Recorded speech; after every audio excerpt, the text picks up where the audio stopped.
Welcome to the Tournament Poker Edge podcast, brought to you by TournamentPokerEdge.com, the only podcast dedicated exclusively to poker tournament strategy.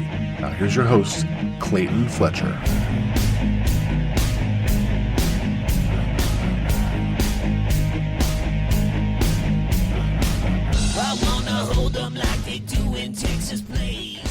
Hello once again, everybody, and welcome to the Tournament Poker Edge podcast. I'm your host, Clayton Fletcher, and I'm so excited for this week's guest. Before I bring him on, though, I want to thank you guys for all of the compliments and comments about last week's episode featuring our own Killing Bird, Derek Tenbush. Derek and I felt like that was a fun episode to record, and we both felt like we were thinking pretty clearly about the hands that we discussed, and so we're glad that you guys enjoyed listening as well. Also, please rate and review on iTunes or Stitcher or Podbean or wherever else you find your podcasts. We appreciate you guys showing the love on there as well, because doing so helps us climb the charts of poker podcasts around the world. So, without further ado, I want to bring you my exclusive interview with one of the most recognizable voices in all of poker, as well as other sports. My dear friend David Tuchman, took some time out of his ridiculously busy schedule and made his first ever appearance here on the TPE podcast. A quick note about something that he says right at the end of our interview, where he starts talking about backing up the truck and placing a football bet. This would have been on the game that already happened last week between the New England Patriots and the Pittsburgh Steelers. I know many of you probably know the outcome of that game, so I want you to have the opportunity to hear Tuck's pick of that game before it happened, and enjoy, along with me, our exclusive interview with the one and only David Tuchman. I am so excited to bring on our guest. Now, when I first took over hosting duties here at the TPE podcast, I promised you guys special guests, and this week we have an extra special guest. You guys, really, he needs no introduction. He is the voice of the World Series of Poker for many, many years. He also does stuff with 888 Poker, Crush Live Poker, Under the Gun podcast, and some place in California called Stone's Gambling Hall. Recently returned home from a trip to faraway places. I believe it was Tulsa, Oklahoma. I'm going to let him tell you himself. For the first time ever on the TPE show, the one and only David Tuchman. Wow, that's quite an introduction. Thank you, Fletch. Was that even close on any counts? Yeah, no, that was pretty good. I mean, you admitted some stuff that only you know about me, but I appreciate that. I don't know what that could be. So, Tuck, welcome to the show. We appreciate you coming on. I know you're a busy man. You're a globetrotter. How many countries have you been to in the last 2 days? Just tell us that. In the last 2 days? Yeah. Just one country. That's it. Okay, good. I have not left the United States. I got back from the UK about a week ago. Mm-hmm. I was there for 888 Poker. So I was in London at Asper's Casino, but I have not traveled since then. So you have swindled the good people at 888 Poker into somehow thinking that you are qualified to be flown across the ocean to commentate on poker. Is that correct? Is my understanding correct? Yeah, I mean, they don't fly me. I fly myself. But apparently, yeah, somehow, some way. I've been doing that for a while. As I often point out, I don't know how I continue to work, but I don't question it, and I'm very thankful. Yeah, you got a good thing going. Kidding aside, I do believe in my heart of hearts that you're the best at what you do. I learned so much. I've had the honor of being with you in the booth at the World Series of Poker, and just watching you work and learning from you, and just, all the hours you've put in, and obviously a very hardworking guy. You have multiple hustles, though. Is that fair to say? Yeah. I mean, if you wanted to say, I've never defined it as a hustle, but I suppose you could. Well, what does I your do my tax best. I do my return best. look like? You got so many different 1099s at the end of the year, right? I mean, come on, like. I have many. Yes, I That's a do lot of my hustle. best to avoid the traditional put on a suit 9 to 5 grind, which I don't even know if that exists anymore. It's more like the 7 to 7 grind. But I do my best, and I've done my best throughout my life to avoid what basically my dad did for 40 years. Okay, so let's hear about that. Was your dad a true 9 to 5 grinder? No, my dad was interestingly enough, I'm quite proud of what he did. From nothing, he grew up in Brooklyn, and his father owned a deli, a Jewish deli. And so my dad worked in there for a while. And then he went to school, and he was putting himself through law school. And he was also a certified CPA at the moment. So he got a side job doing that as well. And he and a friend of his started a business, and the business took off to the point where he actually had to leave law school in the middle so he could focus on his accounting firm. And from all accounts that he's told me, it was really, really exciting in the beginning as he was growing the business in Manhattan, 41st and Lexington for many years. And then obviously it became more of a drag. I don't think he actually loved being an accountant. He loved the excitement of growing a business. So he definitely wasn't the 9 to 5 guy, because he owned his own company. Yeah. But it was an accounting firm, so I don't know. Right. It's not like something that you fantasize about. Someday I'm gonna have my own I can't accounting imagine firm. you.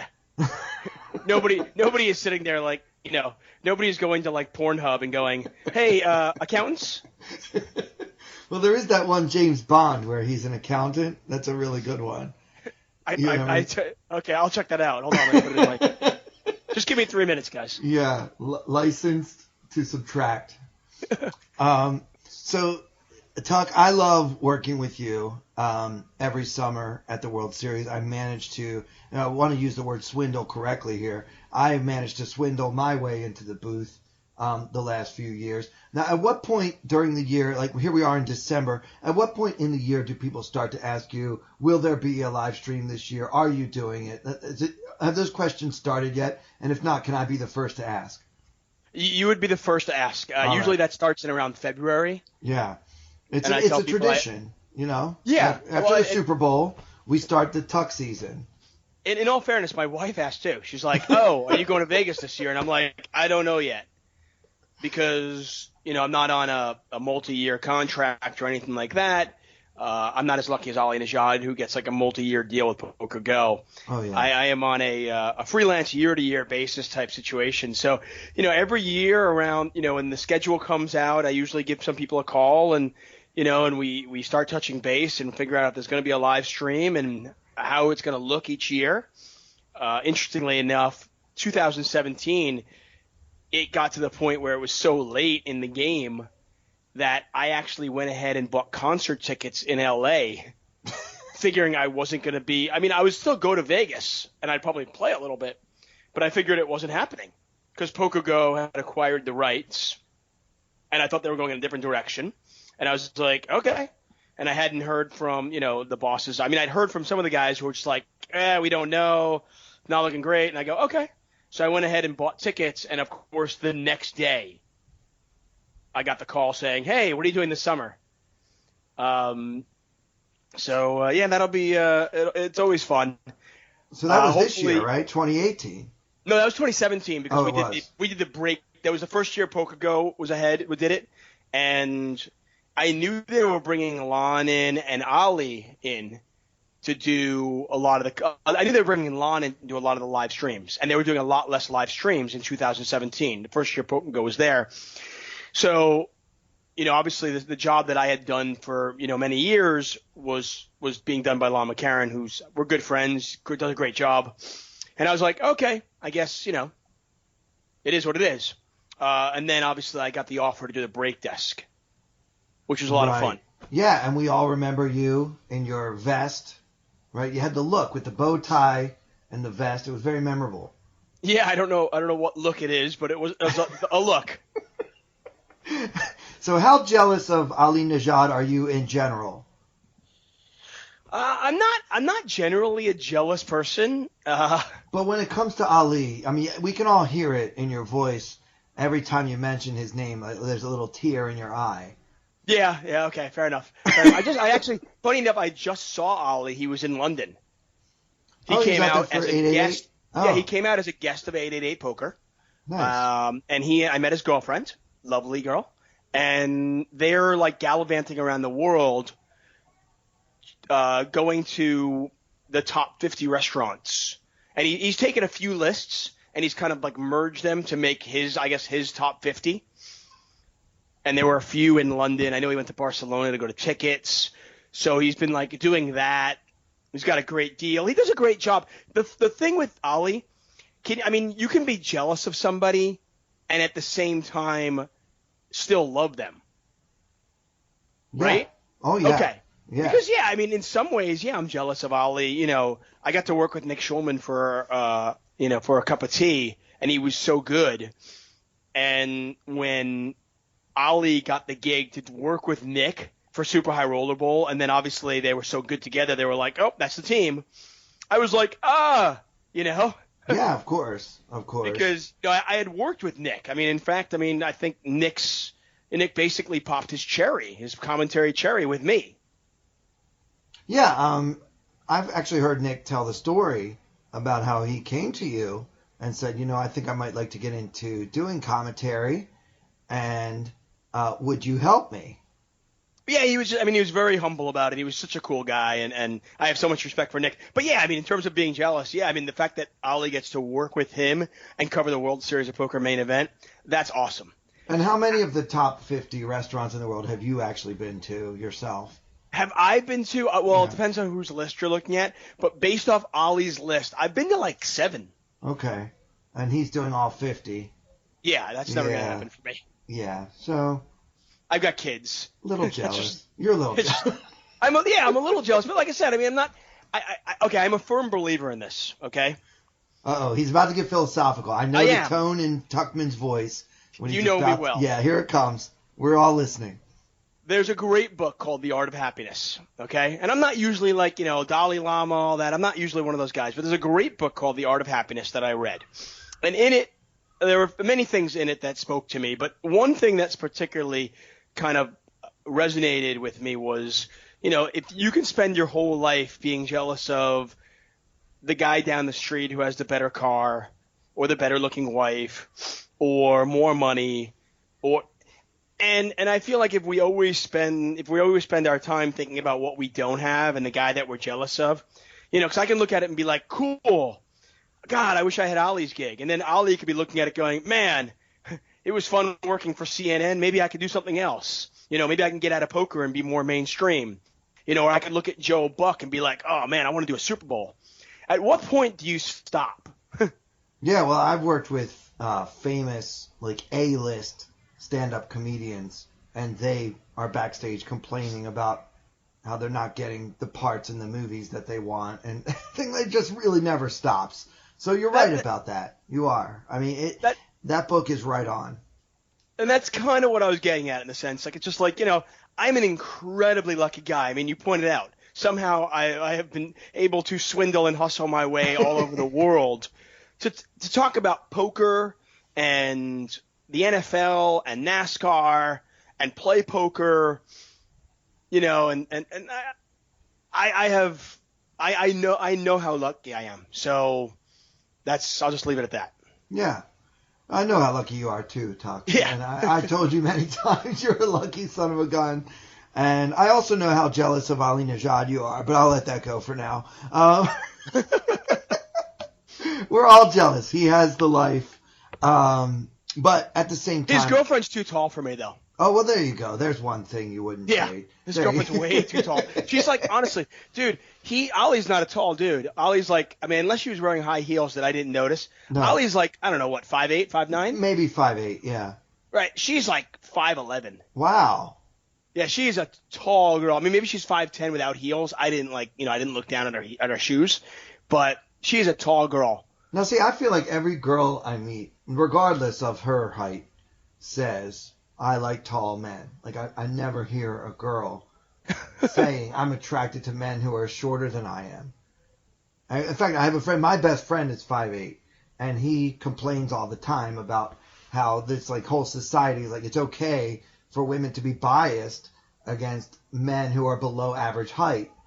And no one says anything. Like, that's totally fine, right? Right, suck it up, dude. Yeah, so he's just got to get on with it and figure out some other angle. And I can point to Ali Najad as an example to us all. You know, don't be afraid to approach a woman who's taller than you. If you're attracted to her, you got to go for it in life, as Ali Najad has done. I think he should be the theme of everything we talk about for this hour. Every single thing. Hey, you know what's funny, though? I will say to you, this is actually really funny, as we always go off on tangents. So a college – this is going to sound awful in some ways, but a very prominent recruiter for a college football team actually – he said this, and he said that when I recruit a kid, I like to meet – if they have a girlfriend, I want to meet who their girlfriend is. And he actually said, he goes, you know, if their girlfriend isn't really attractive, I'm a little turned off. And the guy, and of course the interviewer is like, what? And he said, no. He said, he tried to backtrack a little bit. And by the way, this is not my thinking. This is somebody else. I'm regurgitating what I heard. Right. But he came out and said, he goes, you know, it just speaks volumes on a kid's confidence, you know? And what I'm getting at is basically when you see a short dude with a really tall girl, I think that speaks volumes about that person's confidence. You know what I mean? Yeah. He had the nerve, the audacity to go for it. The audacity. That's the word. It's the audacity. Dude, you're short. You're not supposed to be with that tall, gorgeous woman, okay? Stay in your lane, pal. But no. He said, I don't have a lane. I'm Ali mother effing Najad. There you go. Hold my Can we beer. not curse on the show? I try not to. Okay. Because I never know who's offended by language and, you know, things like that. I know most of my listeners are 12, so that's just how it is. That's not true. At least I hope it's not true. So Tuck, you have a podcast. Let's talk about that. I've swindled my way into being a guest on your podcast, which is called Under the Gun.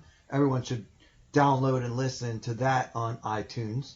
Oh, by the way, I'm just recording this also on my end, and this will be my next podcast. Oh, great! Yeah, we'll just that'll save you a week's work. Yeah. Yeah, that's what I'm doing. Yeah, perfect. They'll never know the difference. So tell them about. I'll change the intro. Yeah. It's Under the Gun. It's a poker podcast, but it's so nice. as is everything that I do. You know, we talk about poker. We'll do a little poker strategy, but I'll also cover politics and sex and basically whatever is on my mind at the moment. Sometimes I'll rant. You know, I take phone calls. We get good guests on there, like Fletch, and sometimes not so good guests. But you know, it's just a chance for me to kind of spout out there for an hour or so. And surprisingly, it's one of my favorite things is, you know, sometimes I was just in Tulsa and I'm sitting next to some guy and he's just like, hey, love Under the Gun, man. I listen to it every week. And I'm like, and my first reaction is always the same when I hear somebody say that. I always go, really? You don't think anyone's listening? Because I'm genuinely surprised. Yeah, no, I mean, I half think that you and I are doing this right now, and I do Under the Gun, just for ourselves. Like, maybe 11 people are listening to this, you know what I mean? But it's so much fun to talk into a microphone. Right. It's just, I just like, okay, this is cool. Let's just, you know, it's not much different. I mean, if you and I were in a place together, we might be in a bar having a beer or a glass of wine and having this almost exact same conversation. But shockingly, like, I've been to Brazil, I went to Sao Paulo, and same thing. Somebody came to me and was like, "Hey, love your podcast. Can you do this?" And I was like, "Really?" And when I see this cross section of different people, I always kind of think, I'm like, "Okay, you must love the poker side of it, but you hate the football, huh?" And then some of the guys, I'm like, "Oh, you hate when I do this, huh?" And so, yeah, it's a fun show. You do manage to work in tales from your personal life, whether it's fatherhood or husbandhood or whatever. You talk about your travels. You have definitely spent a lot of time, especially lately, talking about your fantasy football team, which absolutely no one cares about. Right. By the way, I'm in 6 leagues this year. Yeah. 4 of those leagues, I'm in the semifinals. That's right, guys. No one cares. Hey, at semifinals, all. that means there's only 4 teams left, and I have a chance to win 4 of my 6 leagues still, okay? Totally That's right. deleting this. Can I tell you about who's on my team? No, absolutely not. All right, so as interesting as your fantasy football career is to the thousands of people who could not care less if they tried, what about this trip to Tulsa, Oklahoma? What brought that on? I mean, you don't strike me as an Oklahoma guy. What are you saying? I mean, do you even have a cowboy hat, Tuck? I do have a cowboy hat. In fact, I actually won there was a Wounded Warriors charity at the World Series about 11 years ago, and 12 years ago, actually, 2006. And Kenneth James through this charity event where they were giving away things, you had the silent auction or bid actually for it. And I was feeling like a high roller at the time, so I bid on a couple of items. One of them was a cowboy hat, really nice cowboy hat. And after I spent way too much money on this thing, but it was for charity, I then got it autographed by some of the biggest names in poker, including Doyle Brunson. Wow. So you have a Doyle Brunson signed cowboy hat. That I won in a charity event thrown by Kenneth James. Unbelievable. So, who else signed a hat? I mean, I'm sure Doyle's the headliner, but who else is on that hat? I have a few. TJ Cloutier. Oh yeah, cool. Is on there. Helmuth is on there. Daniel Negreanu has signed it. Where is downstairs somewhere? I can actually look to see who else is on there. Mike the Mouth. Signed it. So we started out with 2 Texas gambler cowboy guys. Then we just I headlined with Doyle. That's it. Okay, it's Doyle. Then we got a Canadian and a guy from Wisconsin. All right. Okay. Right. So that's still very, very cool. So was it run good? Am I allowed to say what happened out there? What was? So it's cool. So Tana Karn, who is the guy who started Run Good. Many years ago, I mean, it's a clothing company, obviously, and I didn't even know they had a poker series. But I guess over the last few years, they developed kind of a mid-lower stakes poker series, and then they also obviously have their clothing as well. In fact, I'm actually wearing a Run Good sweatshirt right now. I'm not even lying. And so, I'd become friends with Tana through the years and everything, and he asked me, he's like, hey, would you come to one of these series? And I was like, I definitely will. I'd love to come. And, because I travel with work and stuff like that, and I have 2 young kids, it can be hard to get away when it's not work. But, I'd promised him, and I had a kind of a lighter schedule this fall. I only had 1 or 2 trips planned. So I decided, okay, I'm going to make this work. I asked him which stop he'd want me to go to, and I guess Tulsa is their home base, the Hard Rock at Tulsa. So he got me on as kind of a guest ambassador for the series, and I flew myself out there, and I played some tournaments, and I played a ton of cash games, and it was a really cool 6-day poker trip for me. That's amazing. Yeah, it was a lot of fun. So I had a great time with them. What's the scene like at the Hard Rock in Tulsa, Oklahoma?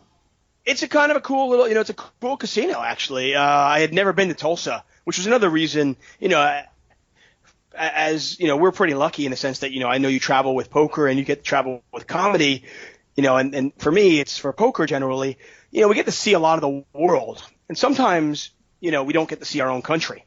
And while I had driven through Oklahoma, I had actually never been to Tulsa. So I was like, this is a good opportunity. Let me check it out. I'm sure they have a good steak there. I'll go. And the scene was cool. I had one afternoon free where I didn't play, and I went and saw this. I went to the city and everything, and I rented a bike, and I rode around. Very cool spot. And then, but the poker was great. I mean, the Hard Rock's a cool little spot. They've got some good restaurants there.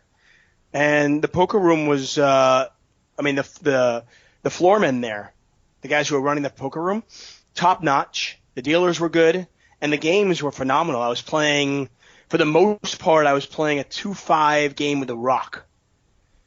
The Rock is basically a forced straddle where whoever wins the hand previous is the automatic straddle going forward. So the straddle can be in the small blind, the big blind, anywhere.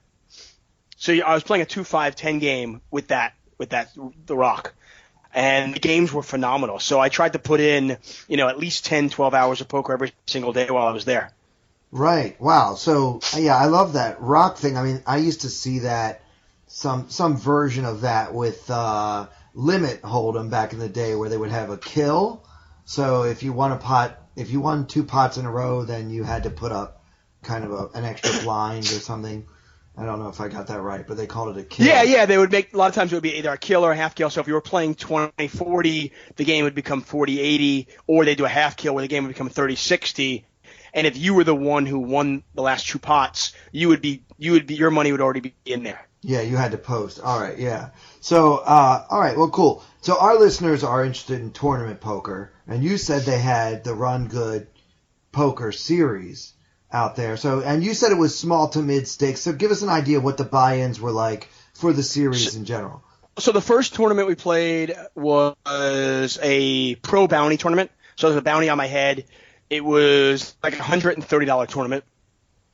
No, very small, obviously. The next day we played, they had a PLO tournament. Wait, what's the bounty and $130 buy-in? How much do I win if I knock you out? You get a prize, basically. You get an envelope, and the envelope is anything from a Run Good T-shirt to $1,000. Oh, cool. Yeah, so it's pretty significant. I mean, there was actually a lot of incentive to knock out considering it was going to be, I think they had a $300 one, a $500 one, a $1,000 one, a $100 one. And a T-shirt. But was a buy-in and a T-shirt and a sweatshirt. Yeah, everybody got something. Yeah. But considering the buy-in's only $130, you're talking about, some good stuff. And by the way, the Run Good T-shirts are nice. Oh, yeah, absolutely. They don't pay me for that. Not denigrating the T-shirts in any way, but I just know if my envelope could have $1,000 in it and ends up being a T-shirt, I might be a little disappointed. Yeah, I can see that. I mean, I just worked really hard to knock David Tuchman out of a poker tournament. I want more than just a T-shirt. That's all I'm saying. Not to be jealous of those who got the 1,000, because we already said being jealous is a bad thing. We're not going to do that. Yeah, Ali Dajad always gets the 1,000. Always gets the 1,000. It's automatic. It's in his contract, which, by the way, is multi-year. So he wasn't even there, and he got the 1,000. So yeah, that was 130. The next tournament was a 200. No, the next tournament was another small one, but with rebuys. And the way these tournaments run is, while the tournament was like $150 or whatever, it was people just keep rebuying. So it basically became like a $450 tournament. The same thing was with a PLO. There was a $230 PLO tournament, but there were $100 add-ons and rebuys. Oh, that can add up quick, yeah. Yeah, and the way they handed out chips, it was like, okay, you get 10,000 chips for your first 230, and then 10,000 for every 100 you put on add-on or rebuy. So it was like, immediately, even if you didn't lose a pot, you would probably put at least $430 in there. And I think the average probably put in like 5 or 6. Well, that sounds like a good time. I'm really getting interested in this. There are actually a couple of pretty good places to do comedy in Oklahoma. Maybe I'll add Tulsa to my schedule next year. It sounds like you're recommending it. Yeah, I know. Honestly, it's great. And like I said, the cash games are good. It's a good scene. I would definitely recommend it. And the hotel's nice. They actually had live music there. I'm not, as you pointed out, somebody you would normally see in the Midwest. But I have no issue with it whatsoever, and got into some great conversations. It was a lot of fun. But and also the main event, just so you guys know a gauge of what level their main event was like 675. Oh, and that's the biggest one. Okay, all right, cool, yeah. Well, that sounds like it's in almost everybody's bankroll. So if you're looking to take a trip, maybe get a little extra prize for knocking a sponsored pro out of the thing. So who are some of the other pros that I could get a bounty for? One of your favorites, Jamie Kerstetter. She is one of my favorites. That's my girl. Yeah, she's a Run Good follow. She is a Run Good ambassador. Yeah. And she goes along there. The Hinkle boys, right, including Uncle Ron. They're all there. The Hinkle boys sound like They should be in the Wild Wild West in Oklahoma. The Hinkle Boys. They sound like bank robbers or something. Yeah, I mean, they could be. In fact, I got to do the Hinkle Challenge. Okay, and how does that work? This is it was fun. So apparently, you start off with $20 or $25, and you have to go to roulette. Yeah, roulette, blackjack, and craps in no particular order. And you just got to take your 25 and then just roll it from game to game to game, and then you end up with 200 when you win all three. And if you don't get through one, you've got to do shots. Oh, so it's a Hinkle Challenge. It's a drinking game where if you win at each game, you end up, what is that, octupling your buy-in? Yeah, that sounds right. Yeah. 8Xing. Yeah. So how far did you get in the challenge? We got through one, and then we got through one. That was it. And then we lost, and I had to do a couple of shots. And that was it. But then somebody else did it and got through, and I was like, "Really?" Yeah. Yeah, it was disappointing. I feel like I let the Hinkle clan down. Yeah, well, there's an old legend of the Wild Wild West that says, "Beware the Hinkle Boys." So you didn't take the sage advice. I believe it was Wyatt Earp who warned us. Good old Wyatt. He's good. But yeah, no, it's I went from like, oh, I'm going to go check this out and, go hang out with my friend Tana, and I know Jamie's going to be there and this will be fun, to now I will, if I'm invited, I will definitely go to at least a couple of run good stops a year and kind of make them poker trips. Absolutely. And it sounds like if they have, good live cash games and the tournaments are fun. And, I mean, obviously you're not going to be able to, retire off of winning $600 main event. But obviously if there's a lot of people buying in multiple times and they have a good crowd to begin with, I could see it being worth the trip. You can make some money between the tournaments and the cash games. Now, do you have any tournament hands that stand out for you as far as the trip? There were none. And then I did another tournament trip. Obviously, I just went, which was just in London, and that's actually where I brought the hand from. Oh, okay. So you want to talk about a hand you played in London? Of course. Okay. Yeah. I mean, I didn't realize you were just a professional poker player going all over the world, grinding tournaments. I thought the only tournament this guy plays is the main event, and maybe he went to go do that run good thing. But you played a tournament in London? Well, okay, I did not play the tournament in London, so I don't know the rules of your podcast. This is not a hand that I played in. It was a hand I commentated on. Definitely worth hearing a hand that you commentated on. But an incredibly interesting hand. Yeah, Run Good was all playing poker in Tulsa. London was all commentary, and then I did play some. I got a chance to play some cash games, but there was a fantastic hand, and obviously, with the amount of poker that I've watched and commentated on in my life, I see many amazing hands, right? How many hands of poker do you think you've watched as a commentator? How many? 381. I'm going to take the over. I'm going to take much the over. I mean, I have no idea. I mean, maybe just like you figure you sit there usually for 8 to 12 hours. This is going to depress me if we figure this number out. It's going to really depress me. All right, I don't want to depress you. I've already depressed you enough by comparing your life with that of the great Ali Najad. So let's just go right to the hand. And of course, it's totally fine that you didn't play the hand. But I was thinking you were going to bring a hand that you had played so that I could trash you. So now we're going to be talking about a hand other people played, so it won't be as much fun. There were plenty of hands in Tulsa you could have trashed me on. But you're not going to talk about it. Namely, I think I even tweeted out this, and I said, okay, the boys in Tulsa don't fold, so let's not bluff so much. Yeah, good to know. And I was told by many of them, they said, they've got oil money. They want to see what you have. Oh, okay, good to know. Yeah, so, and then unfortunately, I tried a couple of bluffs, did not work out very well. I did bubble the Bounty tournament and the PLO tournament, unfortunately. You bubbled 2 tournaments? You played 5 tournaments and bubbled 2 of them? I played 4 tournaments and bubbled 2. So, yeah. But I'll use the phrase that everybody else says, right? Tournaments didn't work out really well, but the cash games were great. Oh, sure they were. Yeah. Yeah. No, I actually unlike most people, I actually believe you because you are a cash game killer. So let's hear about this hand now. We're talking about a man that's been commentating on poker for, I mean, how many years now? When did you first do poker commentary? What year was it? Like 1978 or something like that. No, I want to say the first time was 2005. Okay, so for January 2005 was my first jump off the cliff into the poker commentary world. Yeah, so that's 13 years now, almost 14 years of watching poker, and this hand was something that you found remarkable. So let's hear it. Let's talk pretty phenomenal hand. Strategically. So I will the players, the characters, I will paint that. Okay, so under the gun 3, we have a clearly recreational player. Some people might call him a superstar. Others might call them something else. Yeah. Okay, but clearly a recreational player. Okay. A gold, diamond, platinum VIP. Yeah, exactly. Yeah. He's the kind of guy, he's such a nice guy, you might make the game 10-handed just for him. Yeah, we got room. Come on in. Right.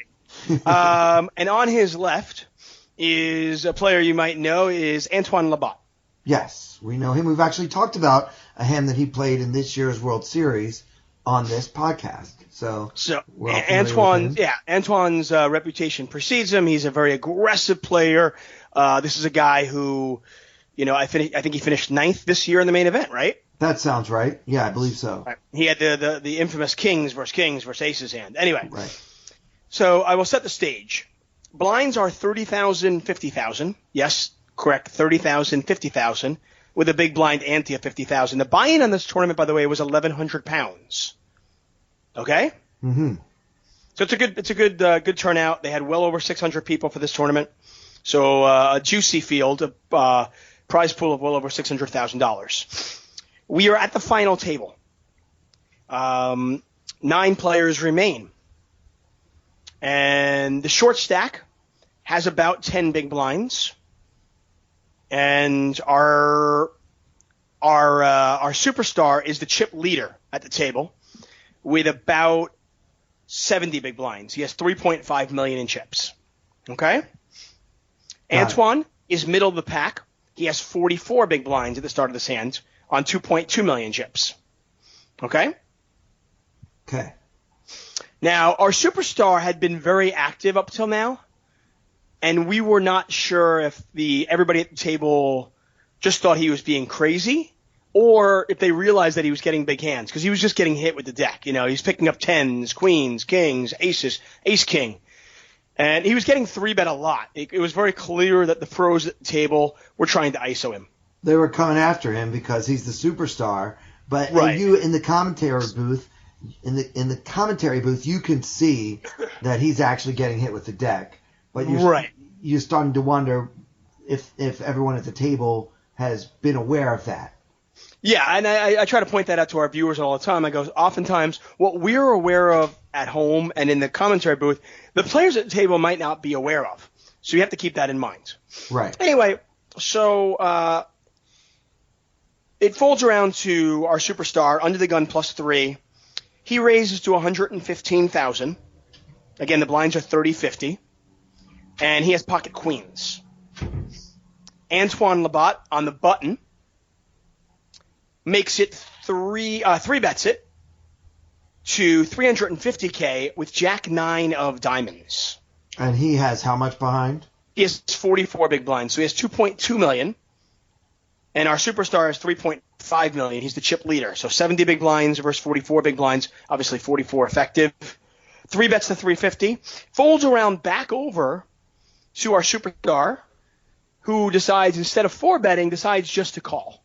Okay, so he just flats the 3-bet from out of position with pocket queens. Right. Otherwise, if he 4-bets, the hand's really not that interesting. The hand's over. Yeah, pretty much. Antoine's not going to continue with Jack 9. Right. Right, on a 44 big blind stack. Right. So the pot is now 830,000. The flop is Ace, King, Deuce, Rainbow. Okay, so before we get to the flop, can you tell me your thoughts on the play of both players in this hand? I want to get into this pre-flop action strategically. I know some interesting things about to happen on later streets that you want to get to, but what do you think of Labatt's play here on the button, and how do you feel about just flatting as opposed to 3-betting with queens in this spot if you are the superstar, as you call it? Right, you mean 4-betting. I think Labatt's play is fine. I think because of the way ICM works at the table, I think it's when he flats there, there might be a squeeze that comes from the small blind to the big blinds. There's also a situation where he's going to invite other people in there, and I don't know if he wants other people in there when he's got the hand Jack 9 of diamonds necessarily. I think he wants to isolate the superstar, and I think that's fine. I think calling is fine. I mean, folding is probably fine as well. You could probably make a case for all three. But I think with his stack size, with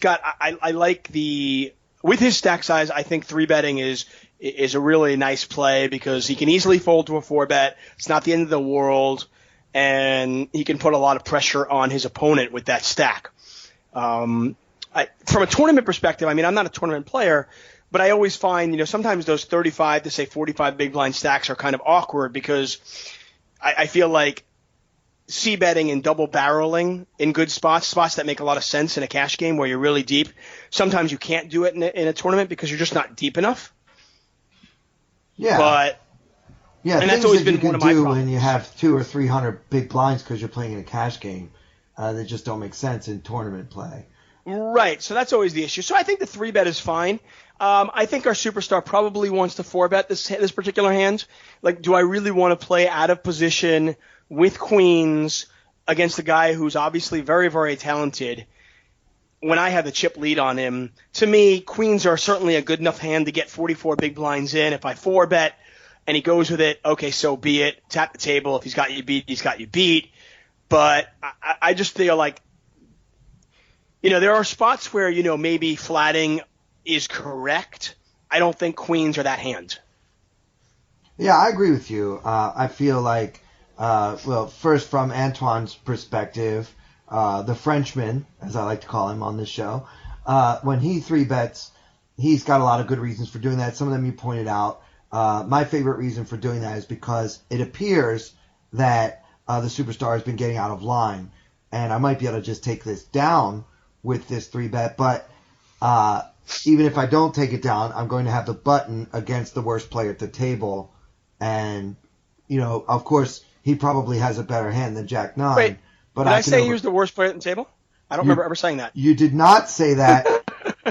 You did not say that at all. You actually said he was a superstar, and that and that you would move over and make it 10-handed for him if you could, from which I somehow inferred that he might be the worst player at the table.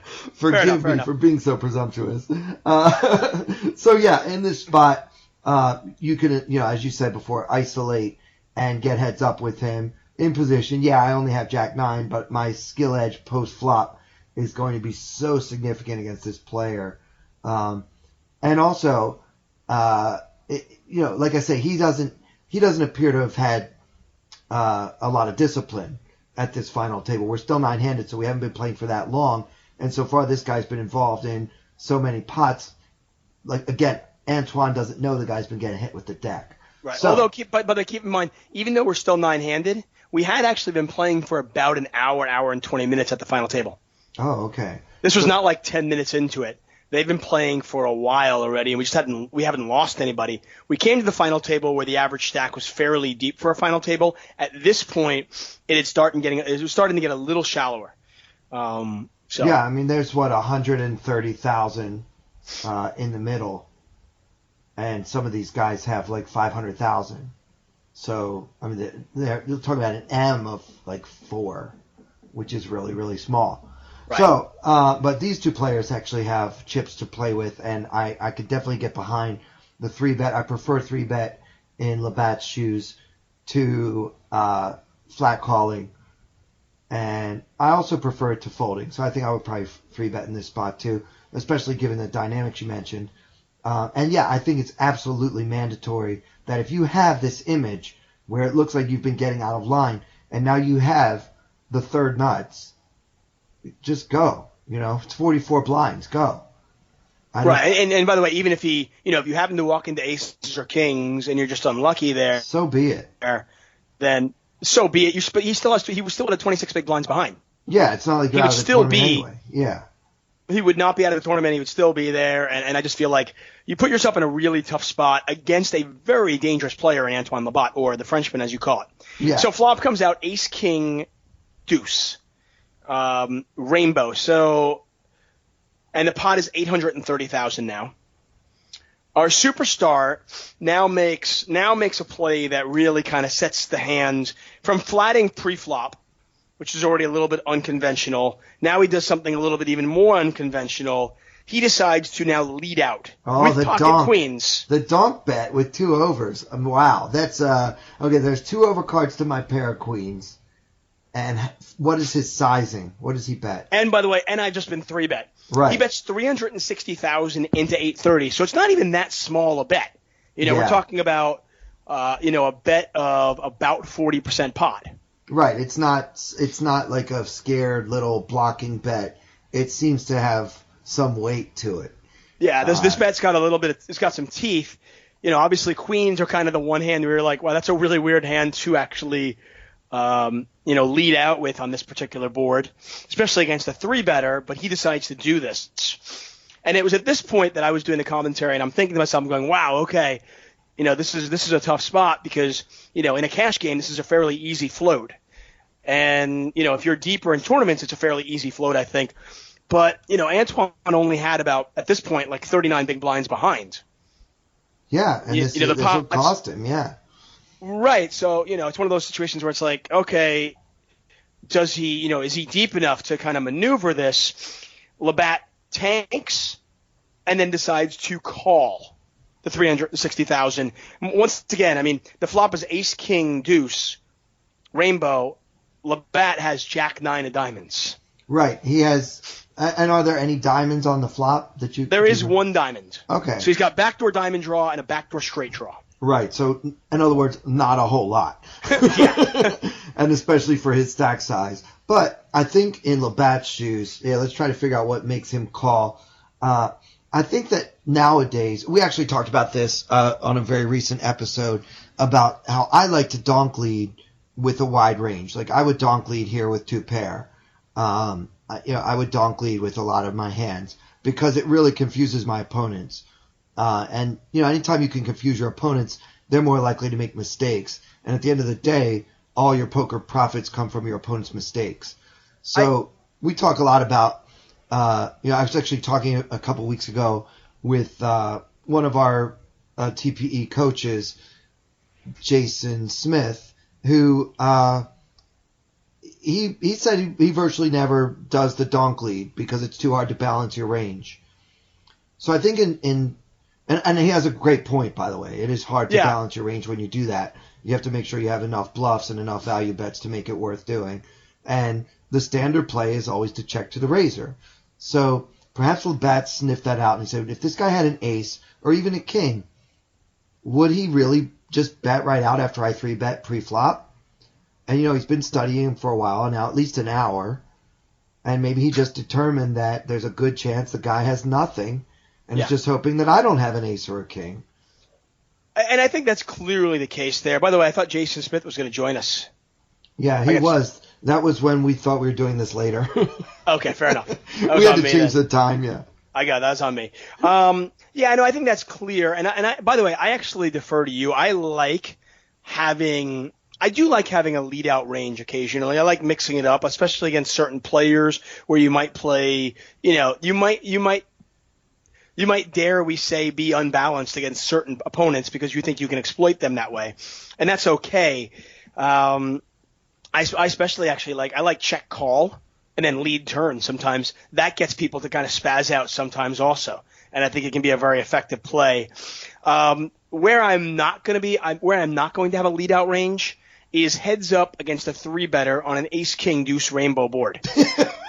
There's just no hands. I mean, there's literally no hand that I'm leading out here because I don't have ace king. You know what I mean? I don't have 2 pair combinations, and I'm certainly not going to lead out with a set. Yeah, and I guess that's what I'm saying is I might have ace king in my range. Really, but you're telling me though, when you raise with ace king on 70 big blinds, and your opponent 3-bets you from the button, and it's Antoine Labat, you're just calling with ace king? Aren't you 4-betting? I'm almost always 4-betting, but that's what I mean. So I just don't think we have ace king in our range enough here. Yeah, I have it some, but not a lot. I have some ace deuce suited, and I definitely would try this play with a set of deuces because I'm not blocking Antoine from having ace king, which is definitely one of the many hands he would 3-bet with. Right, and then are you going to also lead out occasionally with like a jack 10 where you've got a gut shot and a backdoor spade draw or backdoor heart draw? I would balance it with hands like that. Exactly. It's hard to balance though because you just don't have I guess you said you have ace deuce suited. I guess there are 2 combinations or 3 combinations of that, but it's just I don't feel like we have ace deuce very often in a 3-bet pot out of position. I feel like we're folding that a lot. But maybe I'm wrong, and I feel like well, there's only 3 combinations of deuces. I just feel like I don't have enough strong hands to balance it out with bluffs. Like I said, I might be more apt to lead out on a 9-7-6 2-diamond board when I have 2 pair. Yeah, when it's ace king deuce, it is harder to have 2 pair that you didn't 4-bet pre-flop. Absolutely. Right. That's what I was getting taken. at. But I think that what Antoine has correctly surmised here is that Mr. Superstar isn't leading with any 2 pairs, and he's definitely not leading with a set. Yeah, and he's probably not leading with he's probably not leading with a king. Maybe it's a kind of a weird, scared bet like with ace 10 suited where he's trying to find out where he's at type thing. But generally speaking, I agree with. Watching it, I'm going, wow. The only question really was, is Labat going to be able to pull the trigger here? So he floats. The pot now, by the way, is I just want to make sure I got this right. The pot now is 1.6 million. Okay? Right. And Labat has 1.5 million behind, so his SPR, stack to pot ratio, is actually less than 1 now. After the flop action. After it goes bet call. So he's left himself a pot-sized bet on the turn. Right. Wow. Now on the turn comes the 10 of hearts. So both players pick up a gut shot. No backdoor flush possibilities. But both players have picked up a gut shot. Queens are still obviously very much in the lead. Now our superstar checks. Labat with 1.5 million behind decides to bet really small. He bets 360, which was the same bet that was on the flop. He bets 360 into 1.6 million. This is incredible. Before you said what Labat was going to do, I knew that he wasn't going to put his whole stack in here because he doesn't have to. He's got to feel like his opponent doesn't have much when he bets that flop, because he just doesn't have a lot of value hands on that flop. And when he checks the turn, that just confirms my initial read. So now why should I bet really big? A small bet will probably get the job done, is probably Labat's thinking here. But I think the problem is his bet is so small that he might even get looked up by something like pocket queens. Right. No, although the weird thing is we block jacks when we have jack 9 and diamonds. Right. And if I was in Labat's, and if I'm in Labat's shoes, I would have assumed that my opponent would have 4-bet jammed, or at least 4-bet with queens. So it's really hard for me to find a hand that he has. What the heck does this guy have? Right, yeah. Was he just getting sticky with 8s? Well, if he's got 8s or something like that and just kind of lit out to see where he was at, even a small bet would probably work on the turn, right? Absolutely. So that's where the 360 comes from. Yeah. Right. And that so makes he bets sense for 360. his sizing. Yeah, it does. All right.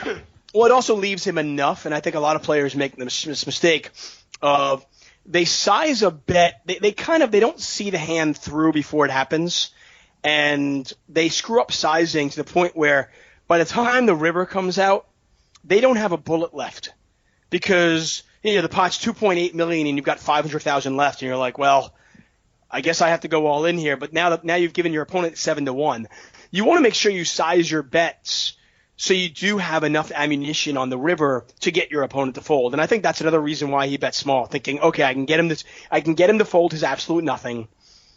And if he does call, I can set up a nice shove on the river. Without necessarily giving him a too attractive price. Exactly. If you want to bet bigger on the turn, planning to shut down on the river, that's okay.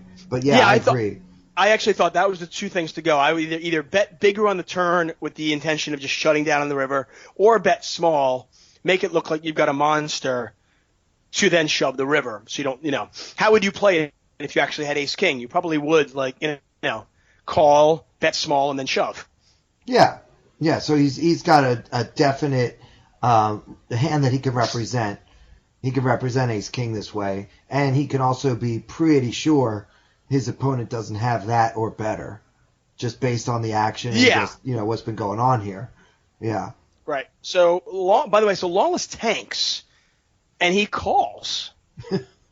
He calls with queens. Now, he has a gut shot. Yeah. He is very sticky. He calls. The pot is now $2.3 million. Okay?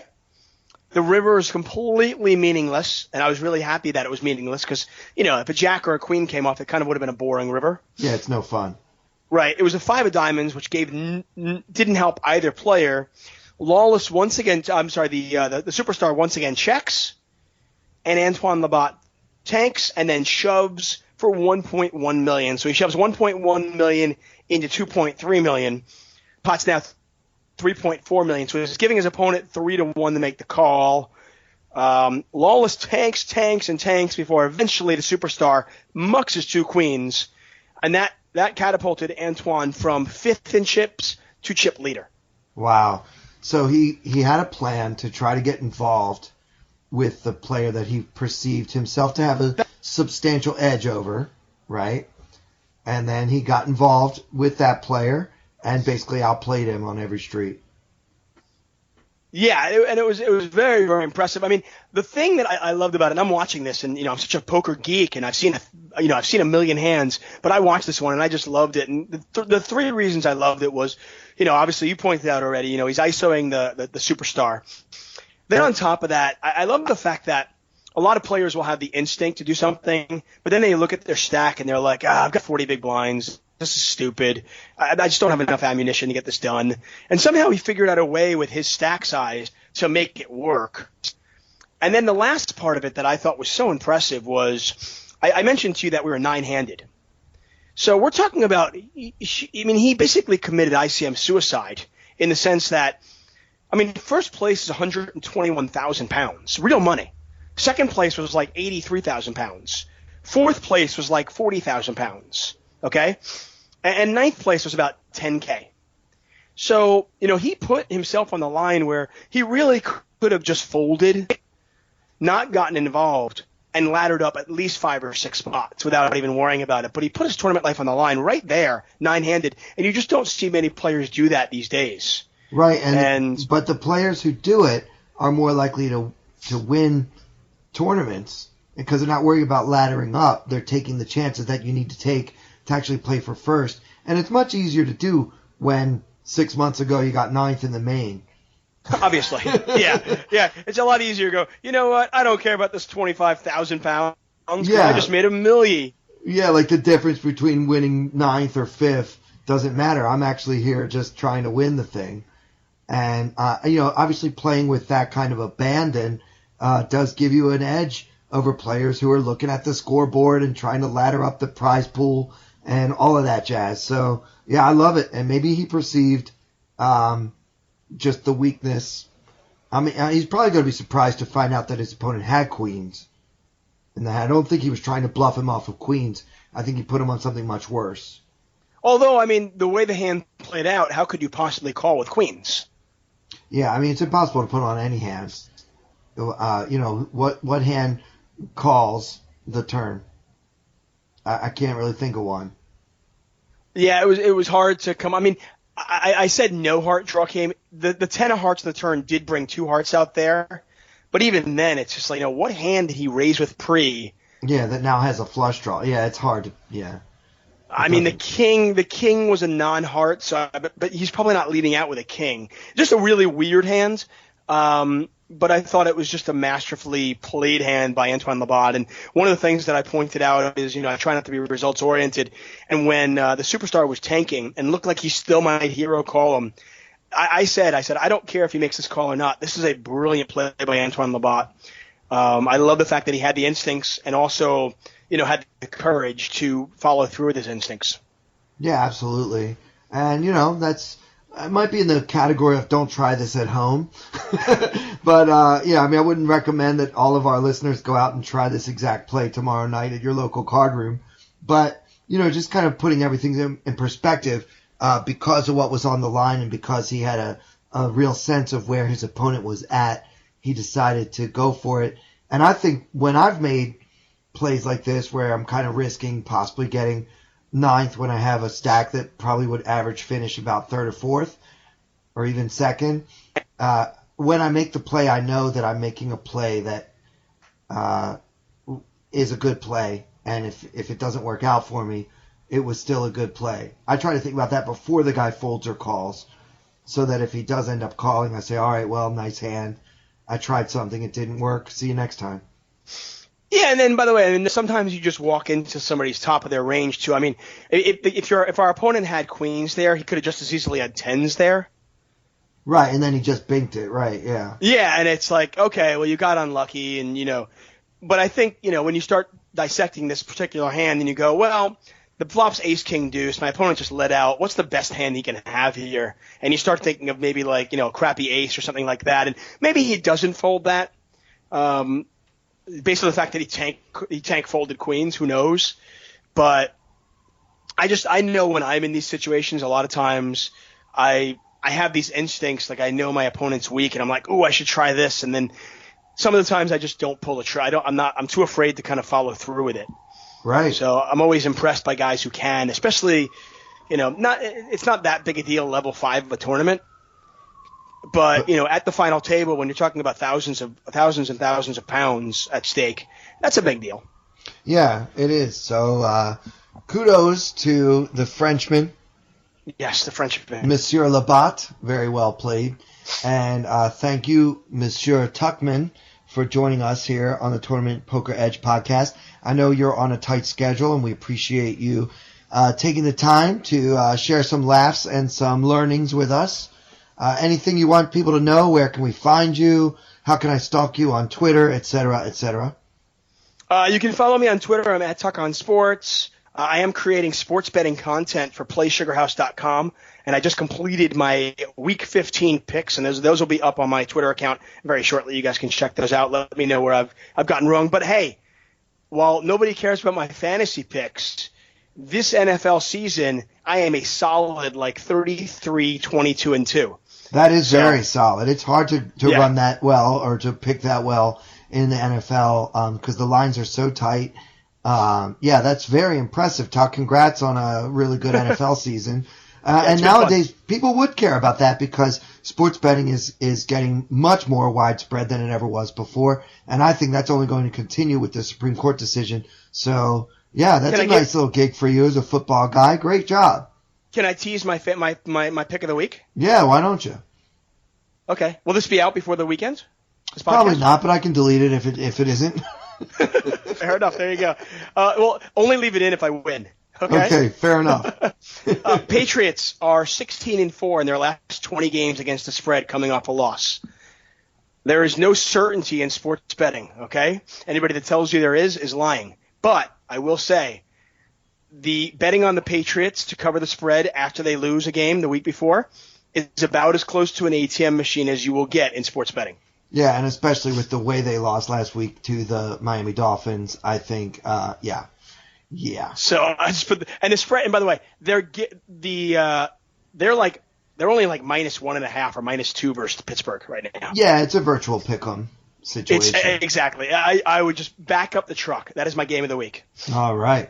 Well, good luck with your game of the week and all of your other endeavors. I look forward to February when we can all start stalking you about are you going to be doing commentary for the World Series this year? Will there be a live stream? Will it be on Twitch? Will it be on YouTube? Where is it going to be?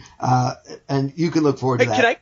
Can I come back when I play a good tournament? Because obviously, as you know, I don't play a lot of tournaments, but when I do and I get a good hand, can I come back on and talk about it? I'll go one step further. You can come back anytime you want for any reason you want. You have my unqualified invitation, open invitation, anytime you want to be here. We're so lucky to have you. I really appreciate you coming on the show. I got a delicious bottle of wine. I might just drink it, and we can do it then.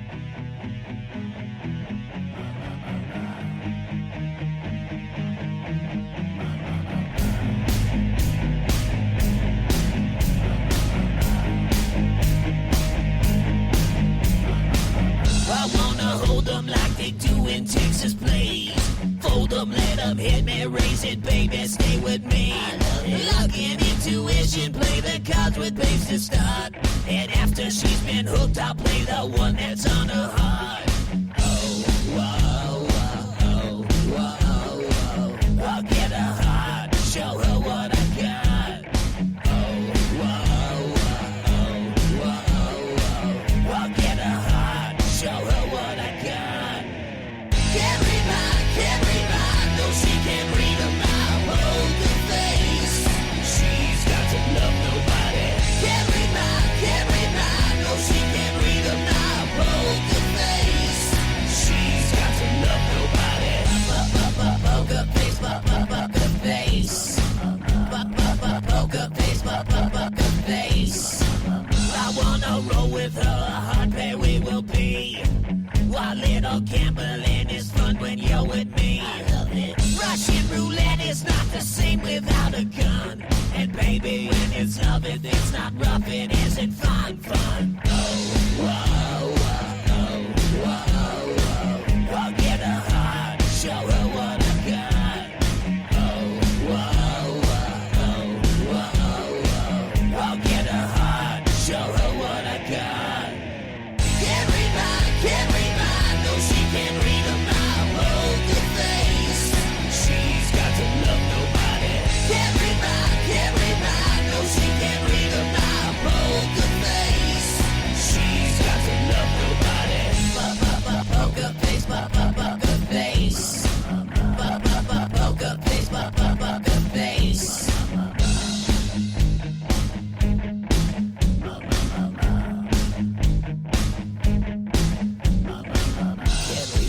Can't read mine, no she can't read a mile. Poker face, she's got to love nobody. Can't read mine,